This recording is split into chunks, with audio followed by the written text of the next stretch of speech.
It's outside the London Stadium, West Ham Fan TV. Dave, it was a good game of football. Actually, it's a bit of excitement for a change. Yeah, thanks to Bournemouth for providing it. Yeah. First half was poor. I don't know what at half time made him think that swapping Scholes for Emerson was going to be a match-winning, game-changing substitution. But 10 minutes later, we made that substitution when Fulker on, and fair play to him. We started for about 10-15 minutes. We looked like we had some impetus, and then we sat back, gave Bournemouth the equaliser, and from there on in, we looked like we were holding on. Yeah. It was. I mean, both teams were going for it. You got to give them that at the end. I thought at the first half, I thought both teams looked like they was already on the beach. Yeah, first half, nothing was happening, was it? First half, it was.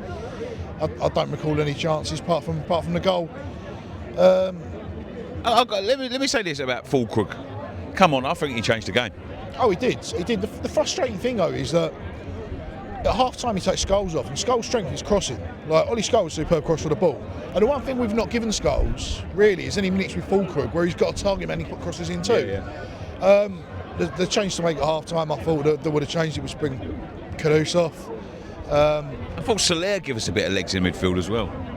To be fair, just a bit of legs, not much more than that. But. No, I mean he ran around a bit, but I think this is a problem in midfield where we're at. The fact that we're praising a player because he's got some mobility and he moved is like, you look at Bournemouth's midfield, like head and shoulders. Like, how many times did Bournemouth try and put the ball through gaps and find space in behind? And we just played this sideways, backwards, until, passing for the sake of passing. They were like, they set a blueprint for what we should be trying to do. If you're going to play, and there was a spell that we had Bowie and Kudus, who I know desperately off form, Paquetá, Soler and Fulcrook on the pitch.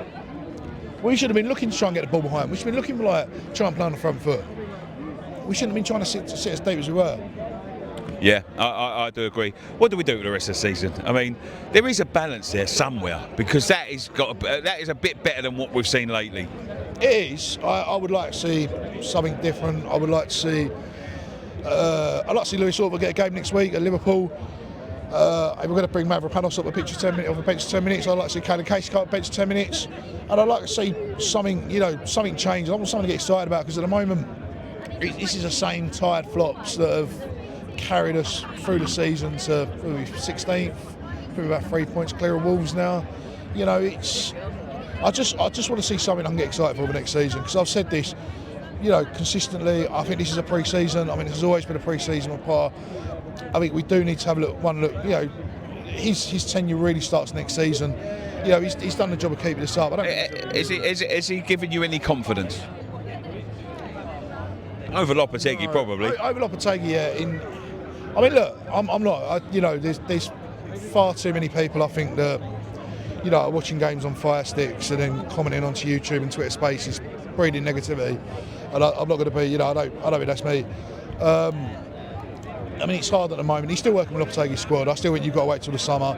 I still think you've got to get through, give him a transfer window. We need to shift some of these players on. We need to try and recruit some money from somewhere. We need to find some answers within the squad in terms of our youngsters. The one thing we can't do in the summer is spend money on players that don't go into the first 11 and don't improve our first 11. We can't be buying dead rubbers and fodder for the squad. We've got to find players that are going to go in and improve from where we are now. I think so. I think there's no reason that we can't start to feel positive in next season. Yeah.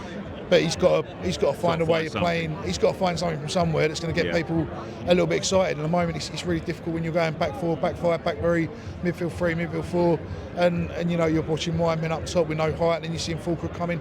We need for the rest of the season. We need something settled, something to get behind. We need to see some of our youngsters, some of that academy of football coming through. And then I think we can start to get positive and look forward to next season. Brilliant. Thank you very much. Cheers, pal.